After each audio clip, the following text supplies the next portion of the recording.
So, good morning, everyone. Buenos días a todos. We're in the February session, our regional focus session. Bienvenidos a la sesión de enfoque regional del mes de febrero. And we're going to start this session looking very quickly at the slider just to see the general actual atmospheric pattern. And then we're going to move into the usual presentation. And finally, we're going to just have time to chat about whatever we would like to see. Entonces vamos a comenzar esta sesión como la anterior con un análisis general de la situación actual, muy rápido. Luego vamos a hacer a la presentación actual de los índices climáticos y finalmente tendremos el tiempo para discutir cualquier cosa que queramos. All right, so what we have in the satellite image at the moment, you can see, let me activate the drawing. And you can see this very potent, very large upper trough that is digging or amplifying over the northwestern Mexico and the southwest U.S. Podemos ver esta vaguada bastante amplia que se está amplificando en el suroeste de Estados Unidos y en el noroeste de México. And this is sustaining surface front, which I'm not showing right here, but you can see this baroclinic, we call it hoja baroclinica. So this region of enhanced convection downstream from the upper trough by the shape of the clouds over the southern plains of the U.S. Y podemos ver esta región de tiempo resaltado, flujo abajo de la vaguada en las planicies centrales de los Estados Unidos. Tiempo resaltado, ¿no? Okay, something else that catches my eye just by looking at the water vapor image is this other upper trough, and it's very interesting because you can see there are some waves in the water vapor, so that's in a way an indicator that we have a strong upper system in place, and this is located in the Northeast Caribbean, and you can see some convection associated with it. Y otra cosa que podemos ver es que resalta, por lo menos a mí me llama la atención, es otra vaguada bastante intensa que se encuentra en el noreste del Caribe, y podemos ver incluso estas ondas que se reflejan en la imagen de vapor de agua de niveles altos, y tenemos también convección asociada al este de Puerto Rico y en las Islas Leeward. I'm going to use the slider and show, and this is not animating, but yeah, you can see the convection and the cirrus plume in the Leeward Islands, and let's see if I can get this to animate. And there's plenty of cloud cover in the plains of the United States at the moment. Let me zoom in Colorado. You guys have snowfall, Bernie, right? You have snowfall on the ground? Yes, although we also have clouds this morning. Okay. Yeah. Yeah. Well, actually, right now, as I look down, I can see some blue sky. So they're probably starting to clear up near the wraparound. Yeah, we have. Yeah, and we have. There we go. Yeah. Yeah, and we have some winds. So. Yeah. Yeah, makes sense. You have northerly flow apparently with this some clouds behind the cold front. The cold front's already way past. Mm-hmm. See. And New Mexico has a lot of snow. It's also some clouds, but this looks at a lot of snow. And yeah, I want to ask the audience, anyone wants to suggest a tool to verify if this is snow or just clouds? Ya que estamos viendo Nuevo México, que también tiene bastante, aparentemente, nieve y nubes, le quiero preguntar a la audiencia si alguien podría sugerir alguna herramienta para ver, discernir mejor si es nieve. So, okay, I'm going to go ahead. Should I just show some snow products? One of the things that you do see with the geocolor at nighttime is an indication of low cloud, which is the bluish cloud. And that has to do with the difference between in emissivity, right, Bernie? Correct, yeah, between the 3.9 and the 10.3. Wow.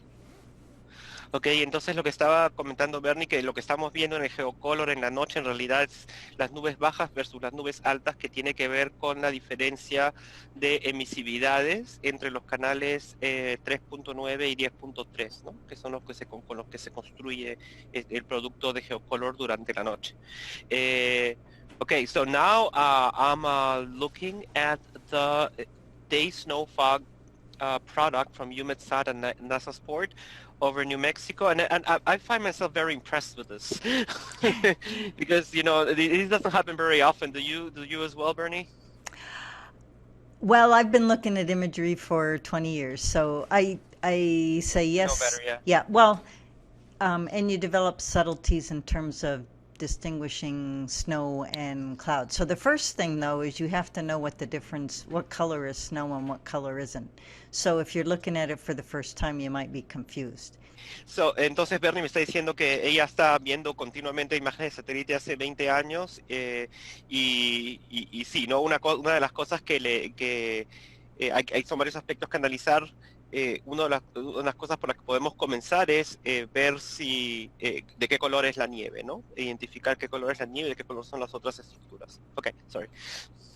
No, so we There you can go. say, what color does everybody think the snow is?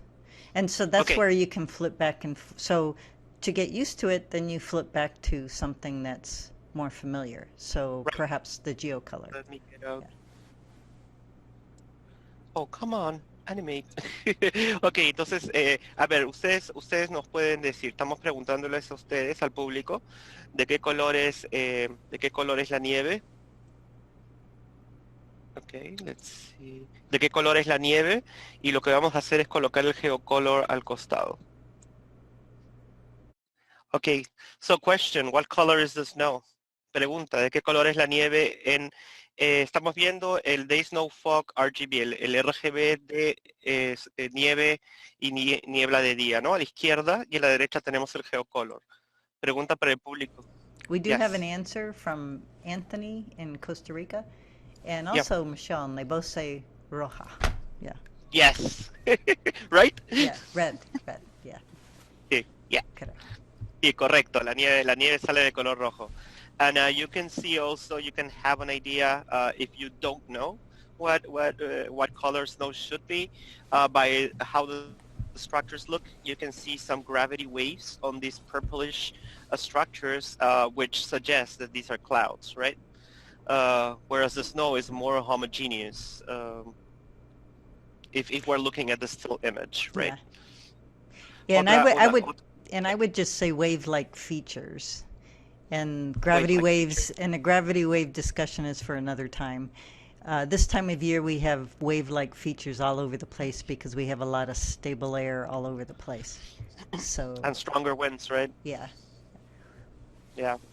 Ok, sí, entonces lo que dice Bernie, que estructuras en forma de ondas, ¿no? Que en esta época del año son comunes en las rocosas porque suelen tener capas bastante estables y vientos fuertes. Okay, let's move on to the presentation. I will play with the slider later.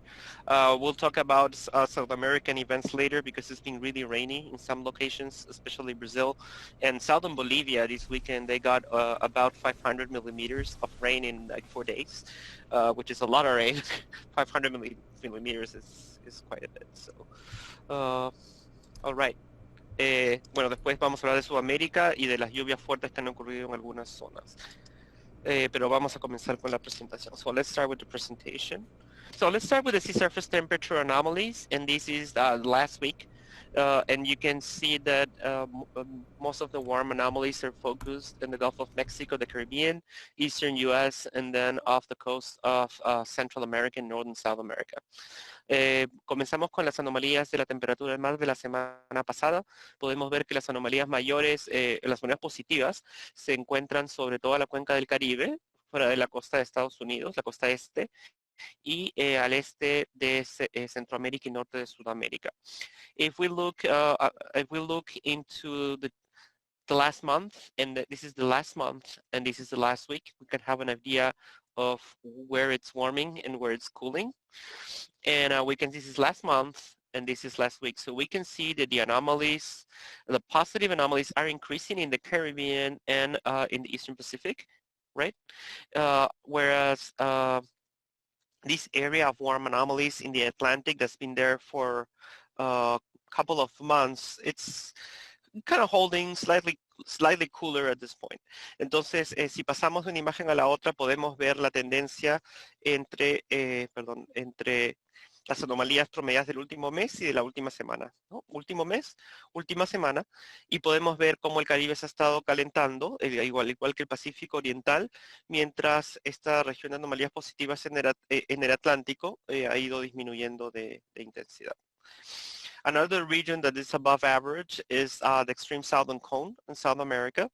And they have some really nice weather for their standards, right? It's usually windy and rainy, but they had a ridge sitting over them over several days. And I've heard, I don't know if it's true, that they even declared a holiday in Tierra del Fuego just because they had temperatures in the mid 70s or mid 20 Celsius and good weather. So that's been pretty unusual for that place. No, y también tenemos estas anomalías positivas de temperatura de mar y hace varios días tuvimos una dorsal en nivel medio y alto que se posicionó sobre esta región y nuestros amigos de Argentina nos pueden confirmar, pero me comentaron que incluso declararon un feriado en partes de Tierra del Fuego debido a que tenían temperaturas en los 20 centígrados y muy buen tiempo, ¿no? Que no es tan usual en esta región. All right, so this is showing the change of the SSTs in the last month, and as we noticed, Eastern Pacific warming slightly, and the Atlantic is slight cooling, not significant. The area east of South and South America, from Argentina to Brazil, it's a little bit cooler than, it has cooled down slightly from last month. Other than that, I don't see significant changes. The east coast of the U.S. is warming as well. We've had an anomalous warm pattern over us, and that eventually, if it lasts for a long period of time, it will start reflecting on the ocean temperatures. Entonces, otra región donde tenemos un ligero calentamiento es a lo largo de la costa este de Estados Unidos. Se ha calentado un poco durante el último mes y esto tiene que ver en parte con esta persistencia de este patrón cálido. Entonces, cuando dura mucho un patrón atmosférico, empieza a tener reflejo en las temperaturas del mar. Right. I'm going to go forward into ENSO since we've talked about SST sufficiently. And this is the current status of ENSO. We continue under neutral conditions at the moment. And CPC says that the equatorial sea surface temperatures are near to above average across most of the Pacific, and the circulation is generally consistent with ENSO neutral. So no big news regarding El Niño. Este es el estado actual del Niño, de CPC, y tenemos condiciones neutrales. Las temperaturas del Pacífico están cerca de lo normal, ligeramente por encima, y la circulación atmosférica es generalmente consistente, ¿no? Now, if we looked into the Hofmüller to the left, we can see that this is the upper ocean heat anomaly. And we can see that indeed we're slightly above average across most of the basin, but very, very slightly above average in terms of heat anomalies. And there's no signal of a very well-defined Kelvin wave propagating right now. Maybe this could be a Kelvin wave, but it's a little bit too early to define what this is going to do. Entonces, en el Hofmüller de la izquierda tenemos estas anomalías de contenido de calor del océano y podemos ver la propagación de ondas Kelvin, pero en este momento no hay una propagación clara, ¿no? Tenemos un calentamiento en el oeste del Pacífico ecuatorial, pero no queda claro si hay una propagación. Okay, now this is the forecast for the ENSO, the ENSO system forecast for the next several months. And in the right, we can see the IRI and CPC plumes, and they continue as before, showing ENSO neutral and going towards almost no anomaly towards the end of the year. Entonces, a la derecha, en el pronóstico del ENSO, tenemos la pluma de los diferentes modelos de IRI-CPC y podemos ver que continúa pronosticando condiciones neutrales y incluso con un ligero enfriamiento hacia prácticamente condiciones normales para el final del año. Okay, and in the left we do have the probabilistic forecast for ENSO, and we can see that the agreement, the most likely outcome will be neutral conditions persisting into the end of the year. Closer to equal chances by the end of the year. Entonces acá podemos ver el pronóstico probabilístico del ENSO a la izquierda y podemos ver que efectivamente también estamos esperando mayor chance de tener condiciones neutrales y hacia el final del año tenemos chances más iguales entre todas las condiciones. All right. So no big news ENSO-wise. Then looking at the MJO forecast, this is also not very helpful at the moment because it's not very organized. Mirando a la Madden Julian, en este momento no nos está ayudando mucho, está un poco desorganizada. There's some agreement on the forecasts that we're going to peak upper convergent during the next week or so, but the agreement is still kind of subtle. Hay cierto acuerdo entre los diferentes modelos que vamos a llegar a un patrón convergente en altura pico durante la siguiente semana. Aún así el acuerdo es un poquito limitado. But after that, there's a lot of disagreement. The models don't really know what to do.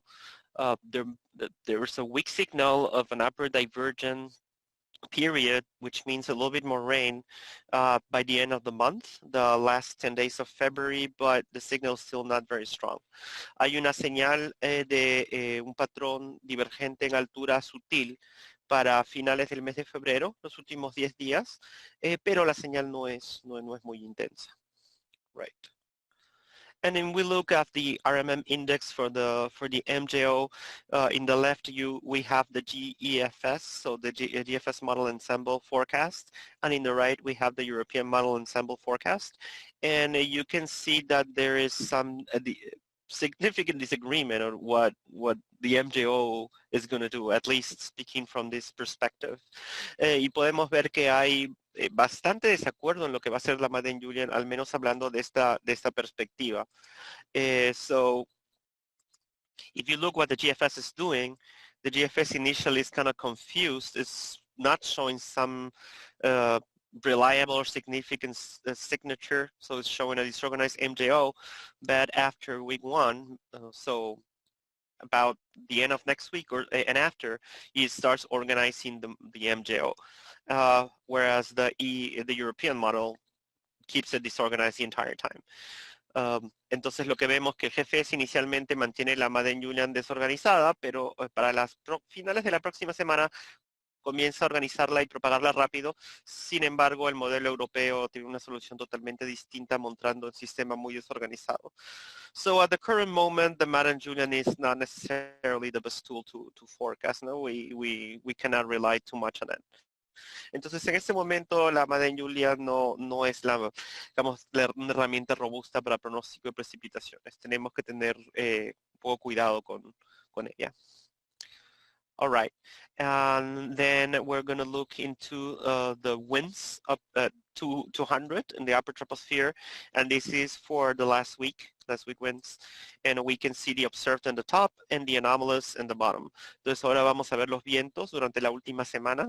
Comenzamos con los vientos de 200 hectopascales, arriba vemos lo observado y abajo vemos las anomalías, and this is from the CEDAS and sub-CEDAS from CPC.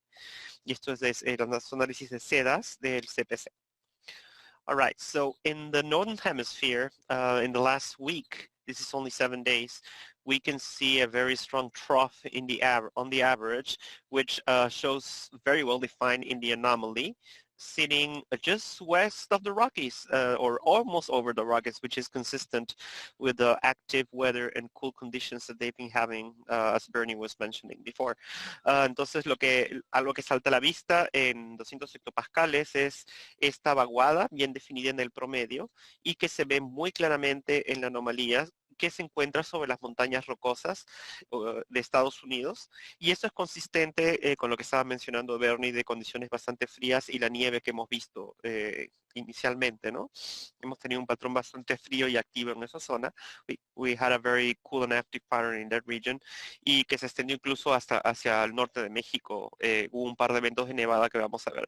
And that extended even into northern Mexico. We're going to see a couple of snow, a couple of slides on snow that happened there a couple of days ago.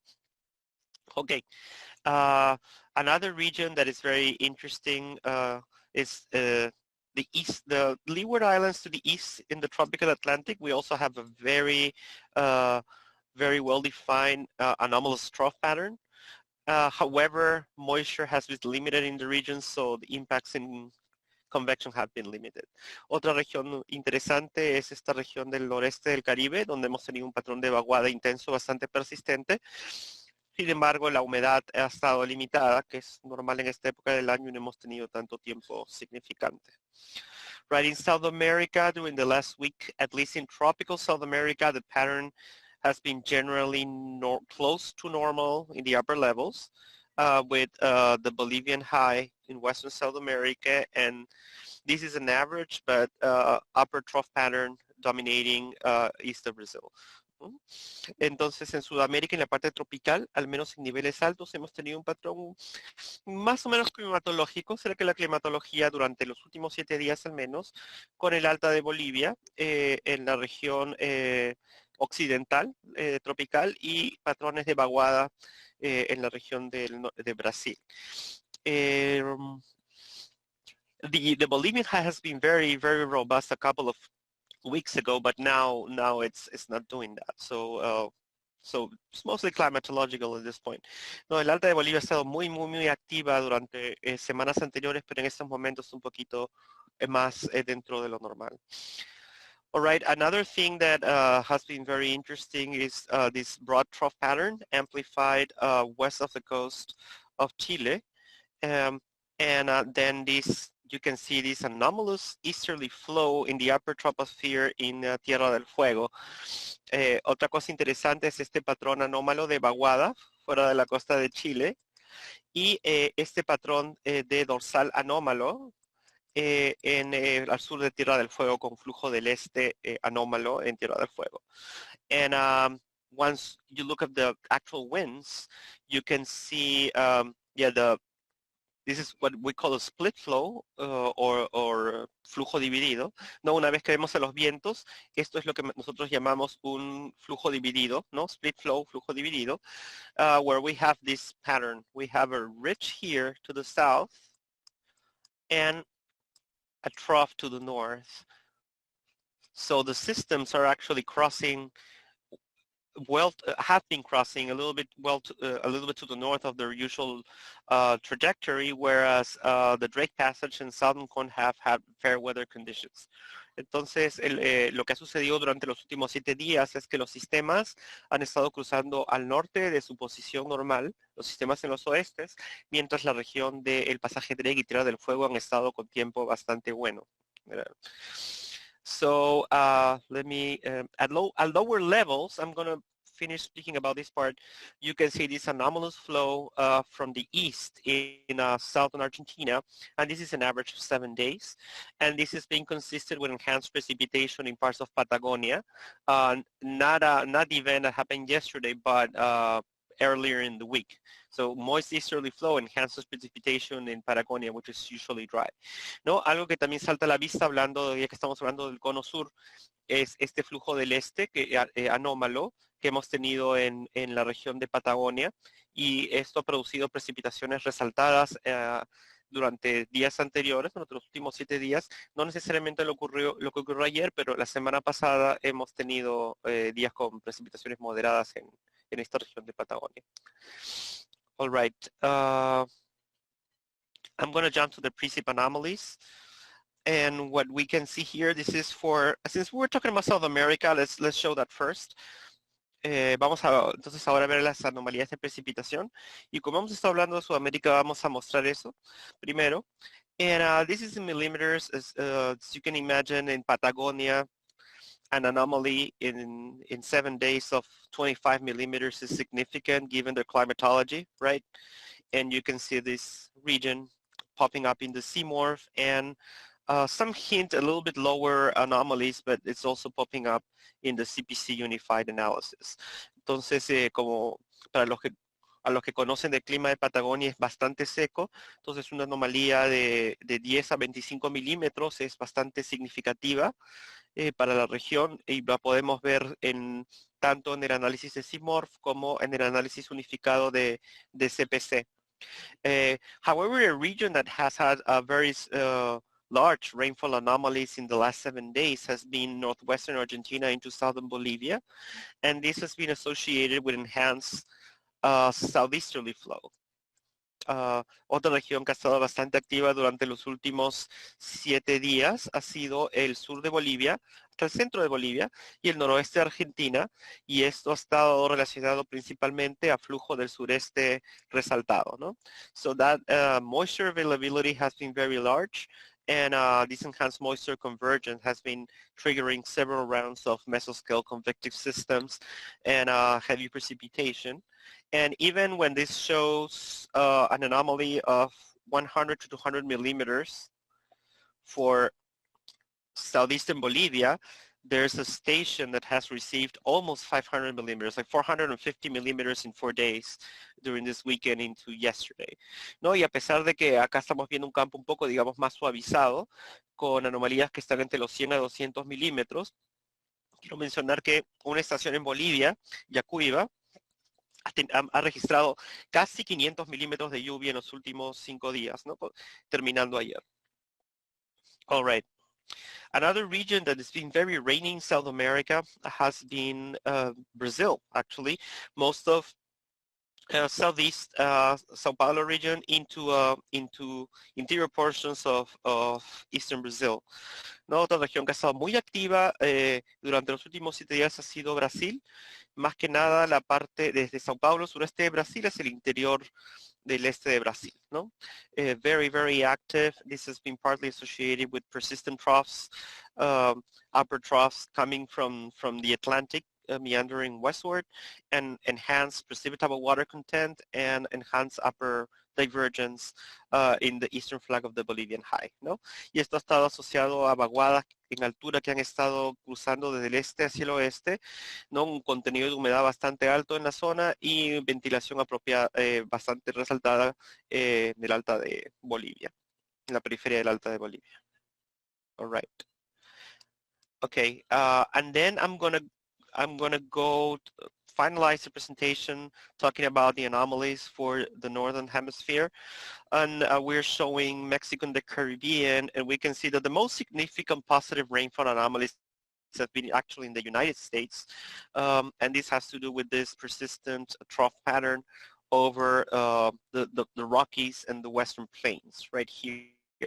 So this, there have been a lot of there has been a lot of precipitation east of the trough, concentrated in the southeast U.S. and into parts of the Mississippi Valley, ¿no? Entonces, lo que salta a la vista en el análisis de anomalías de precipitación para el norte es estas anomalías positivas bastante altas en el sureste de Estados Unidos, Valle del Mississippi, y esto tiene que ver con este patrón de vaguada persistente en las montañas rocosas y en las planicies occidentales de Estados Unidos.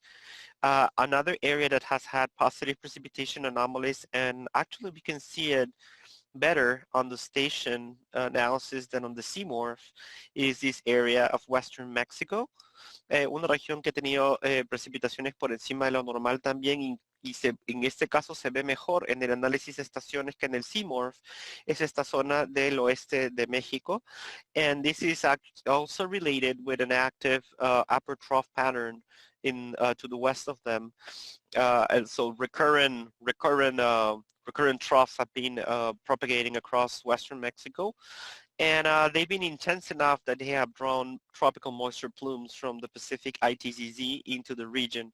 Therefore, the moisture has been enough to produce precipitation in this region that this time of the year is usually very dry. Entonces, estas vaguadas que hemos tenido persistentes en el oeste de México han sido suficientemente intensas para traer una pluma de humedades subtropicales desde el trópico, que han sido suficientemente húmedas para generar precipitaciones significativas. And since we have elevated terrain there, I wanted to show this last slide where you can see, again, we're using this, looking at the same product, you can see the snow accumulation. This is the night, after the night of February 4 to the 5th, when even when they had several days of precipitation in this particular time, the trough, the upper trough, was cold enough that there was some decent snow accumulations in northwestern Mexico, and you can see this on the red, right? on the image.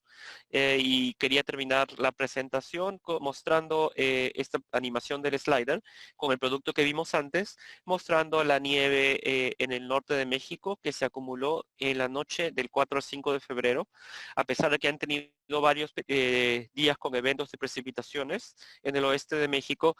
El del 4 a 5 de febrero estuvo asociado a una vaguada suficientemente fría como para producir acumulaciones de nieve en la Sierra Madre Occidental y Sierra Tarahumara y parte de Chihuahua, que podemos verla en esta imagen en color rojo. And I think at this point, I'm done with this presentation. Does anyone have a comment or a question or something you would like to add? So we did have that email from Regina. She had some precip estimates from... For Brazil, yeah. Yeah. Ya, entonces les comentaba que esto es lo que mandó Regina de Brasil y todavía no he tenido oportunidad de verlo, pero les voy a leer bastante rápido. Okay, so let's start. This is Belo Horizonte in southeastern Brazil, in Minas Gerais, had the rainfall in January 2020 was 935 when the climatology is 329, so 3 times, almost 3 times.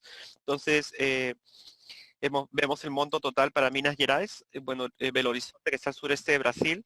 En enero han recibido 935 milímetros cuando lo normal es 320, o sea, casi 3 veces por encima de lo normal. Eso es mucha lluvia.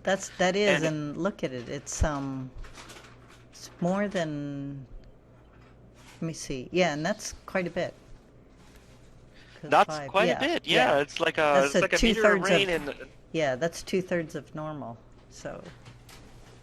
Yeah. Of the annual, yeah. Of the annual, yeah. Casi 2/3 del total anual. Eso es un montón de lluvia. And in 48 hours, in between January 23 and the 25th, they got 320 millimeters. So that's also a lot. And en solamente 48 horas, entre el 23 y el 25 de enero, recibieron 320 milímetros. Es un montón. Yeah, of course, there unfortunately were a lot of damages, deaths, and homeless people. So this is a historic event. This is the rainiest January in the history since observation started, ¿no? Entonces, esto es un evento histórico del enero más lluvioso desde que comenzaron las observaciones y desgraciadamente, como vemos, ha habido efecto, ¿no?, en la población. Yeah, and so my comment is I wasn't paying as much attention with the CMORPH. Did that pick that up yet? I mean, did that pick it up in terms of % of normal?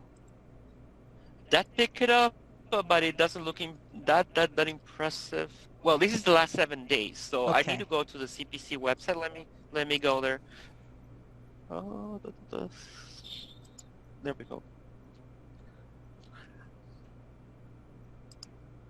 This is what Belo Horizonte is here, right? Yeah, this is what it is. So it's showing the blue is about no. So it's not showing it up. Yeah. Yeah, and some of that could be what is. Yeah, and some of that yeah. could be what is getting into CMORPH in a timely manner, and how they update it over time. Okay. Entonces Bernie dice que el hecho de que CMORPH no haya capturado esta señal tan intensa, sino está mostrando algo más sutil, ¿no? Debe tener que ver con la información que está entrando para los cálculos de CMORPH, ¿no? Y con la latencia de la entrada de esta información. Yeah. Okay. Yeah, well, CMORPH, however, is showing there was an event in Peru about 3 weeks ago when they got also like 150 millimeters in 2 hours and over a city. So, you know, these things can happen, but when they don't always happen exactly in the middle of downtown, and they actually had some significant urban flooding, and it looks like this is it. That is showing, but not the Minas Gerais. It's showing like 300 millimeters above average, which I believe, kind of. Yeah, está mostrando este evento del Perú. Okay, great. So let me go back to Regina's. That she's showing the satellite imagery, and then again, if you look at the satellite image, I'm not extremely familiar with all the details behind the CMORPH algorithm. However, if you look at the image, it doesn't look that impressive. I mean, you know there's something going on, but the convection looks mostly shallow in this particular moment. But you know that shallow convection and the right conditions can still produce a lot of rain. Correct, yes. Yeah. Entonces, si vemos las animaciones, no las animaciones, pero las imágenes secuenciales que ha mandado Regina, ella está apuntando dónde está Minas Gerais, y bueno, acá hay un poco de convección profunda, pero gran parte del periodo tiene, no sé, tan impresionante la imagen, ¿no? Pero sabemos que bajo las condiciones apropiadas, la convección llana es capaz de producir montos muy, muy altos de precipitación. Okay, yep. Yeah, I mean, there's definitely something going on there, but yeah, I've seen images that are even more impressive than this, but this event really produced a lot of rain. Wow. Okay. There is some deep development at the end of the cycle. Acá hay un poco de desarrollo profundo al final del ciclo. Oh, there you go. Okay. There was I think you just passed it. There was another one with Yeah. Right. February 10th in Sao Paulo. Yeah. Yeah, Sao Paulo is like close to 20 million, I think. Yeah. 20 million people. It's a very big city. Sí, acá hay otro evento en Sao Paulo del 9 al 10 de febrero, hace muy poco, el fin de semana, y tenemos 114 miembros. We have 114 millimeters in only 24 hours. Solo en 24 horas, 114 milímetros. That's a lot. And the February, that's a lot, Yeah. especially for a 20 million people city. Mm-hmm. Eso es un montón y particularmente sensible para una población de 20 millones de habitantes. The February total is 342, so this is like 1/3 of the total. Yeah. Este es como un tercio del total mensual, es solamente en 24 horas. And the climatology is 222 millimeters, so this way surpass the February climatology. Well, not twice, but like 1.5, 1.6 Right. times. Yeah. Yeah, 1.56 veces la climatología. So yeah, it's a lot of rain, especially for an urban area, particularmente para una área urbana. And then we have other 24-hour totals close to Sao Paulo in these other locations, and yeah, 24-hour totals that are close or over 100 millimeters. So yeah, it was not just one station, but many. Y tenemos otros totales cerca de 100 milímetros en solamente 24 horas en varias estaciones. And now, this is also another populated area, Rio de Janeiro, Copacabana. You know that I think Rio has at least 12 million people, so it's also a very well-urbanized region. And again, the next day, this is probably the same event, they received about 100 millimeters in 24 hours as well in 3 stations. So, yeah, pretty wet. Y otra región, este evento parece que se extendió hasta el día siguiente, un poquito más al este, en la región de Río, ¿no? Río de Janeiro, Copacabana, Duque de Caxias. Esa es una región también muy urbanizada y que tiene, me parece que más de 12 millones. Y efectivamente también 100 milímetros, más de 100 milímetros por día, es un montón de precipitación. We were looking at this event, Bernie and everyone, last week, and we had a structure that looked like the South Atlantic Convergence Zone, but it wasn't a classical structure. However, the amount of water vapor available and the dynamics associated with the system were really strong. So yeah, it was definitely a rain producer, even if it was not classical. Nosotros estuvimos viendo justamente este evento, voy a ir pasando las imágenes, en el sureste de Brasil durante este fin de semana, y teníamos una estructura que parecía las sacas, que es la zona de convergencia del Atlántico Sur, pero no era una sacas clásica. Sin embargo, a pesar de eso, la cantidad de agua precipitable disponible y la dinámica atmosférica estuvieron bastante favorables para montos altos de precipitación. And now I'm passing the images that Regina sent, and she's pointing out where Sao Paulo is. And yep, we can see the blow-ups. Yeah, there you go. Some deep convection blowing up in Sao Paulo and in coastal regions of Sao Paulo. Acá podemos ver alguna convección profunda en Sao Paulo y en regiones costeras al este de Sao Paulo. All right. Yeah, Brazil's been really wet this rainy season. It's been a while since it's been so wet, at least southeast Brazil and interior portions of eastern Brazil. Um, very wet this year. Estaba mencionando que Brasil ha estado muy húmedo este año, especialmente para el sureste y las regiones interiores del este de Brasil, ¿no? Una temporada lluviosa muy activa. Okay, now she's showing Rio de Janeiro. This is the next day, the 11th. Río de Janeiro, y ahí están las explosiones convectivas. Yeah, some serious deep convection on these air mass RGB. There you go. So one of my Oh, questions to Regina would be, because I know that they're at MP, they use some tracking, convective tracking of storms. And so I wonder if that was helpful. Benny está preguntando si en INVE tienen, it's a product, right? Un producto para seguir. I think it's called ForTrack. Oh, ForTrack. Ah, ForTrack para Tracking convective hacerle storms. seguimiento, sí, para hacer un seguimiento a las tormentas convectivas, ¿no? Y pregunta si funcionó en este evento. ¿Alguien sabe? Anyone knows if ForTrack worked during this event? Okay, she said they do have Oh. it, but they don't see it in this event. So we do have a question from... Oh, Raúl Parra, okay. He's asking about any opinion about the behavior of the SST in the Niña region 1+2 and the second ITCZ, I guess, appearing. They have some considerable precipitations in the coast and interior portions of Ecuador. Okay, great. Ustedes pueden leer la pregunta, ¿no? Raúl está preguntando si hay algún comentario sobre las temperaturas de mar fuera de la costa de Ecuador. Let's go back, y las precipitaciones actuales, ¿no? Let's go back to the SST anomalies for one sec. Vamos a ir a las anomalías de SST por un segundo. Okay. We have this warming that we've been looking at that is mostly off the coast of Ecuador.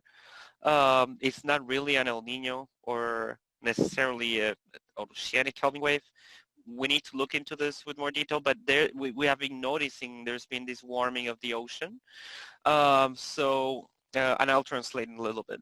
So at least this time of the year, whenever we see these warmings, that raises the ocean temperature sufficiently to start producing deep convection, free convection. So yeah, that partly explains the fact that you have had some punctual heavy rains along the coast when in the mountain range they haven't necessarily been above average, ¿no? Entonces, para comenzar viendo las anomalías de temperatura de mar, vemos que tenemos esta región cálida fuera de las costas de Ecuador, que no es necesariamente relacionada a un niño o a una onda Kelvin, pero como para los que conocen en esta época del año, cuando tenemos anomalías que ya son cerca a 1 grado por encima de la de lo normal, esto es suficiente ya para producir convección libre en la costa, ¿no? Y eso es lo que hemos estado viendo en Ecuador. Something that has been unfavorable for Ecuador is which is good because, you know, one extreme rainfall and meaning unfavorable for heavy rain is the atmospheric pattern, especially the mid to upper troposphere hasn't been very conducive for heavy rain. There's still some westerly flow and some shear, and that's actually, let me go to the slider, that actually is detrimental for convection. So if you hadn't had that, you probably would have had some severe flooding, so that's helping you in a way. Entonces, algo que tenemos a favor, digamos, para la costa de Ecuador es que el patrón atmosférico de altura no ha estado muy favorable para lluvias intensas. Hemos tenido todavía un poco de oestes en altura, no en nivel bajo, y un poco de cizalla. Entonces, eso ha ayudado a que los montos no hayan sido tan excesivos como pudieran haber sido. Pero sí, efectivamente, con este patrón de temperaturas del mar es normal que tengan algunas lluvias puntualmente intensas. Yeah. If you're asking me about the forecast of the temperatures in 1+2, I haven't really looked at it with detail.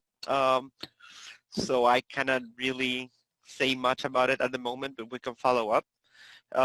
And regarding the second band of the ITCC, yeah, it's starting to form at the moment. Let me grab another product.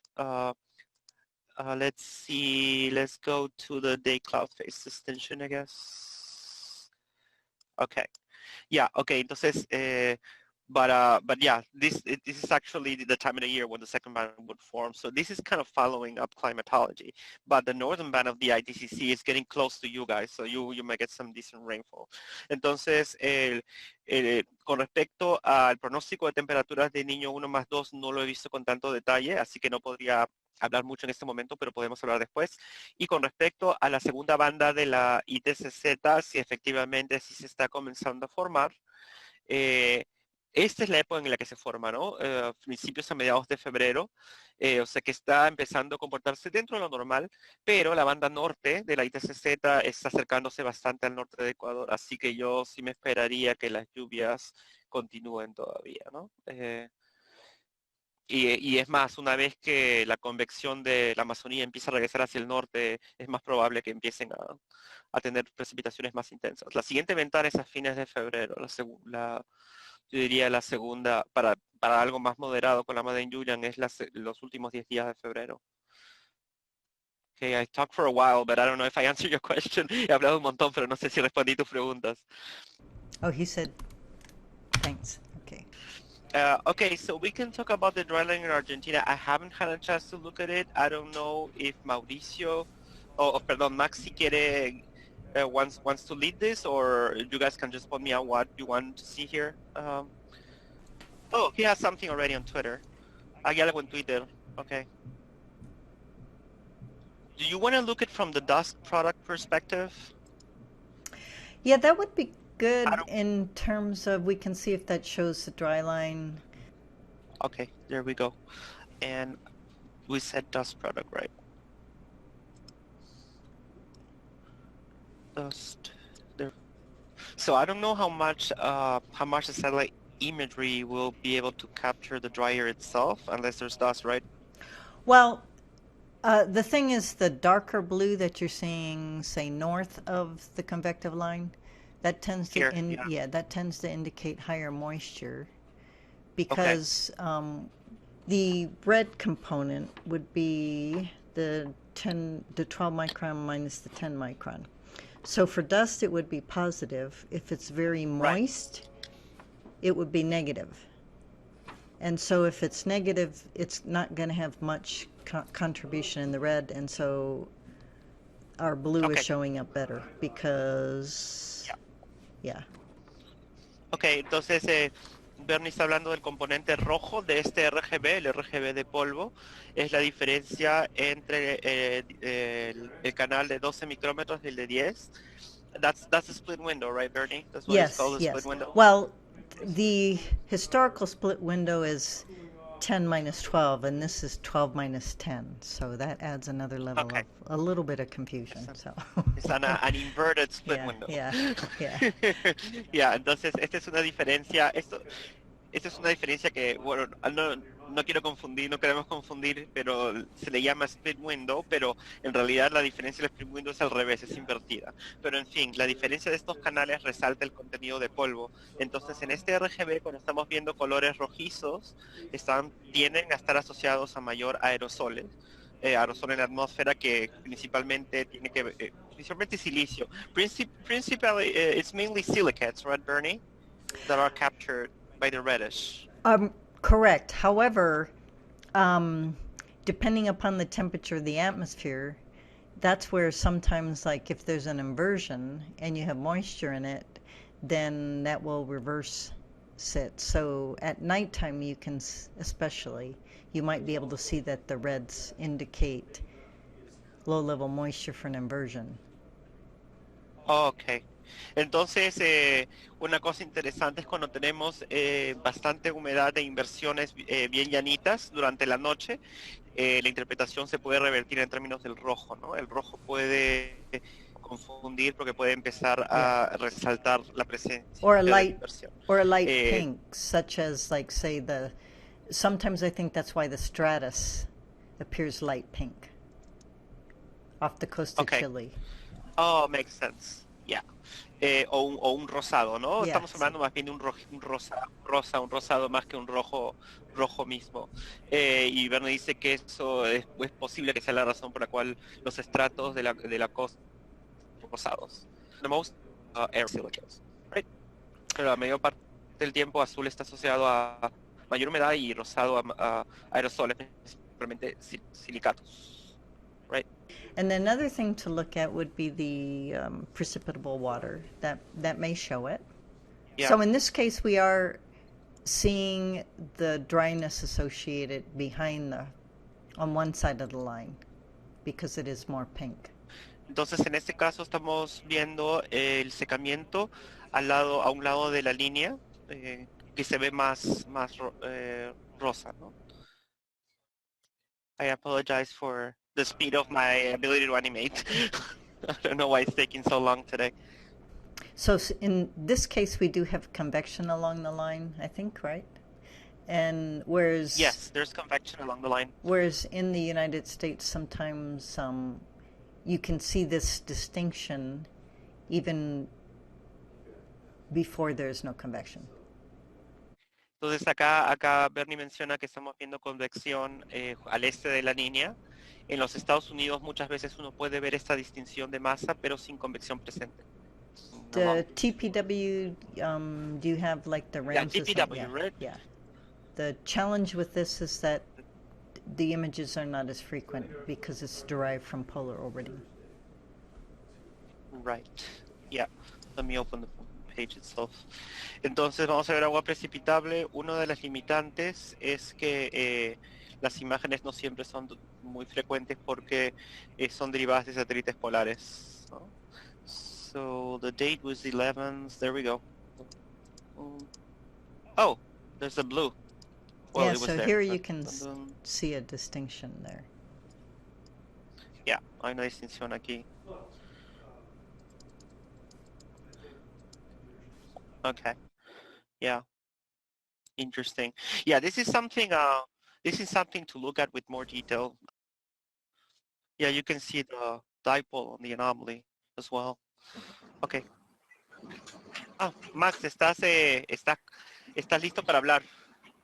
Estás con la voz habilitada. Ah, sí. Sí, hola. Ah, bueno, muchas gracias. ¿Se escucha ahí?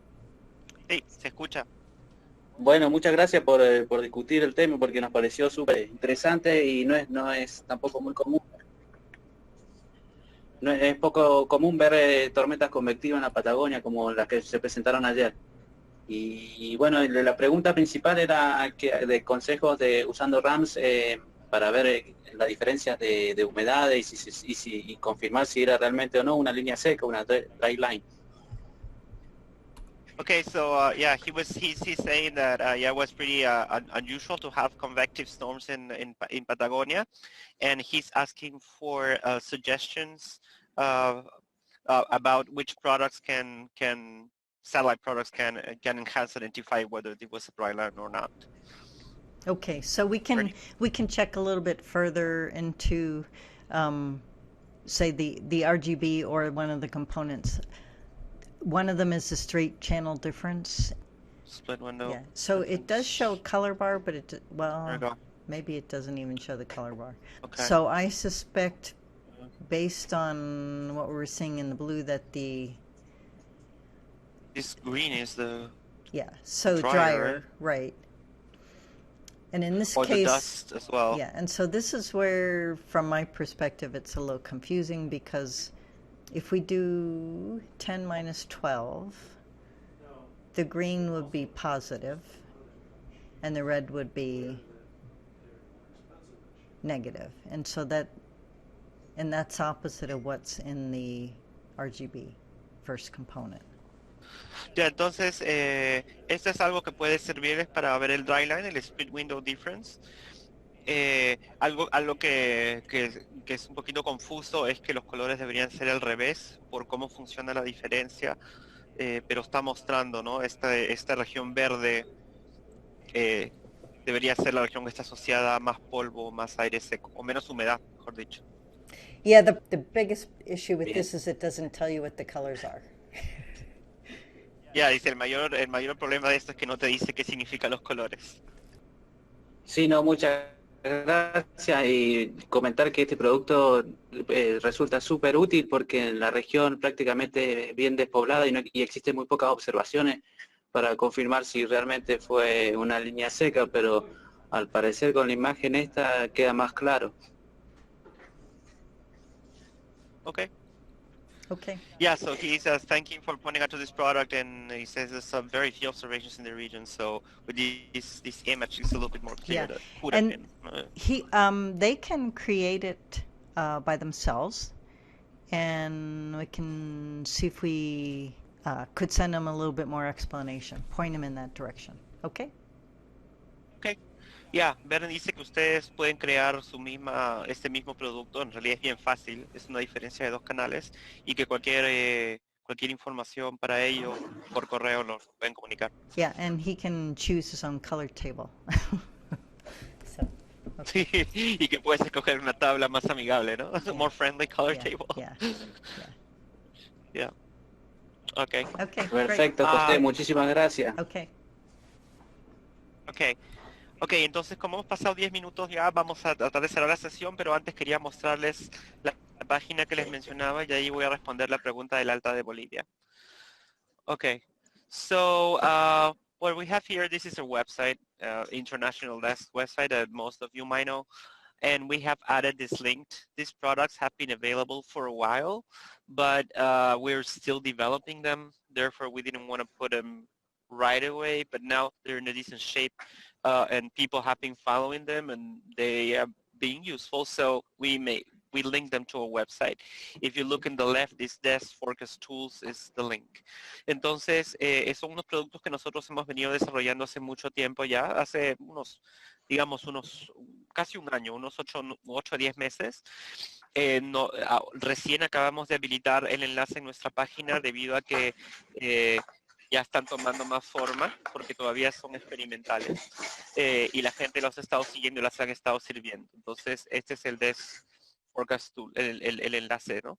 So we have a lot of domains. I cannot go into too much detail now because of the time restrictions. We're a little bit late, but I'll point out that we have 12 domains, and each domain has a different set of products. Some products are, the same, but for different domains.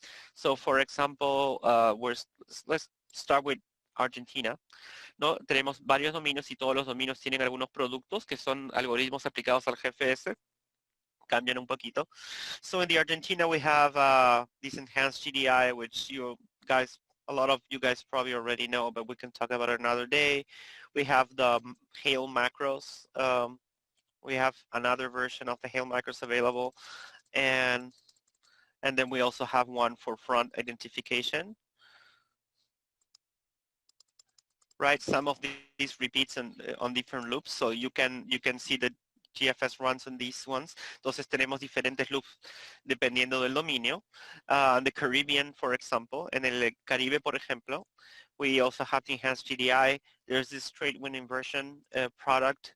We'll discuss it another time, which identifies the strength and elevation of the trade wind inversion. Identifica la elevación y fuerza de la inversión de los alisios. We also have the hail macro working for the Caribbean basin, and actually it's been capturing severe events. También tenemos este algoritmo para granizo y severidad que habilitado por el Caribe también identifica algunos eventos. And this one for fronts. Y este es para frentes. Also habilitated for the Caribbean basin, and I'll go over it some other time, but this helps us to identify where fronts are in the Caribbean. Voy a detallarlo en otro momento, pero nos ayuda a identificar frentes ingresando a la cuenca del Caribe. All right, and then finally, before we wrap up, this is the final product we have been developing and testing with observations, and this is an index to forecast the intensity of precipitation amounts in the Andean region. I'm going to go to the legend first. Este es algo que también hemos estado probando últimamente. Es lo último que hemos desarrollado y es para ayudarnos a pronosticar intensidad de precipitación en la cuenca en la cuenca, perdón, en la cordillera de los Andes, between Ecuador and Bolivia mostly, ¿no? But, principalmente entre Ecuador y Bolivia, principalmente. And if we go to the loops, this is actually working great from our perspective, but we need feedback. So it basically shows you during the day which regions of the Andes might have very strong convection. I'm gonna go over this another time, but it helps you to visualize which regions could have strong thunderstorms during the afternoon. Acá podemos ver, eso nos muestra diferentes regiones donde podemos tener las tormentas más intensas durante horas de la tarde, ¿no? Para los Andes centrales. Y ha estado funcionando bastante bien para nosotros. Así que esto es un resumen de lo que tenemos. This is a summary of what we have. Any questions before I wrap up with the Bolivian high? ¿Alguna pregunta antes de terminar con el alta de Bolivia? I don't see any, so. Okay, great. So I'll start in Spanish and then I'll go into English. Okay. So, entonces Jorge, me preguntaste sobre el alta de Bolivia. Y el alta de Bolivia ahorita está comportándose un poquito dentro de su situación, de sus condiciones normales, con la diferencia que está un poco al suroeste de su posición habitual. Hace 2 semanas estuvo muy intensa, ocupando gran parte del continente, y estuvo tan intensa que tuvo efectos incluso hasta Argentina. En estos momentos lo que nos llama la atención, al menos desde la perspectiva del desk, es que está bastante al oeste de su posición habitual y muy persistente. Y en esa posición esto es favorable para tener buena ventilación y transporte de humedad para el altiplano y para gran parte del sur y centro de Perú, especialmente el sur, ¿no? Y eso es lo que hemos estado viendo. Estamos viendo un patrón bastante activo de precipitaciones en los últimos días, en las últimas 2 semanas, última semana principalmente para Bolivia y para el altiplano, ¿no? Y eso lo estamos viendo. Ahorita estoy animando rápido el índice y podemos verlo aquí, ¿no? So I was saying to Jorge, I'm going to try to summarize. The Bolivian high has been very intense during the last 2 weeks or so, about 2 weeks ago. In the last week, it's weakened a little bit, and it's closer to climatology in terms of intensity. However, we've noticed that it's displaced to the west of its climatological position, and it's been very persistent in that position, which is favorable for some heavy rain events happening in Bolivia and southern Peru, which has been the case in the last about week and a half or so. And I guess that's all I have about the Bolivian high at the moment. Any questions or comments? ¿Alguna pregunta o comentario? My comment/question is, and it's hard to remember fully 3 weeks ago, I remember that it was a little bit south of its position. Yes, it was quite to the south about 2 weeks ago. Okay. Yeah, southwest. So now it's coming more in line, coming a little bit further north and a little bit west. Okay. Yeah, it's a little bit further north and a little bit west, but yeah, it's still in an anomalous position. Intensity-wise, it's closer to normal, but the position is still anomalous, but it's not as far south as it was about 2 weeks ago. Okay, and another one that just came in from Jorge. I'm going to start with Spanish. Okay, go ahead. Sí, Jorge, pero no tengo mucho tiempo para explicar este producto ahora porque es una explicación un poquito más larga, pero el producto está diseñado para la cordillera, no para la selva. Esto no va a funcionar tan bien en terreno bajo. So this particular product, I don't have time to explain it with the proper detail, but this is designed for the Andean mountain range, so it's not going to work very well for lower elevations. So yeah, forget about what you're seeing away from the wide contour of the mountain range. That it's only some general information. What matters is what's over the range. Entonces no le presten tanta atención a lo que está mostrando fuera de la cordillera. Eso da una idea general del patrón, pero donde funciona mejor es en la cordillera, que es para lo que está diseñado el producto. Yeah, but yeah, indeed, Peru, especially Bolivia and Peru, especially the Amazon basin and the mountains, yeah, they have been getting a lot of rain, and they're going to keep getting a lot of rain the next several days. The only thing we have favorable for a little bit less precipitation is we have these large-scale upper convergence signal coming to us from the west. But other than that, yeah, it's rainy. It's a rainy season. Entonces, Bolivia y Perú en los siguientes días sí van a continuar bastante activos, especialmente en la parte del oriente, Amazonía y la sierra centro-sur de Perú y norte de Bolivia. Lo único que tenemos a favor es para no tanta lluvia, es este patrón convergente que está viniendo para finales de la semana próxima, pero fuera de eso, sí, es una temporada de lluvias activa. And I guess that's all I have.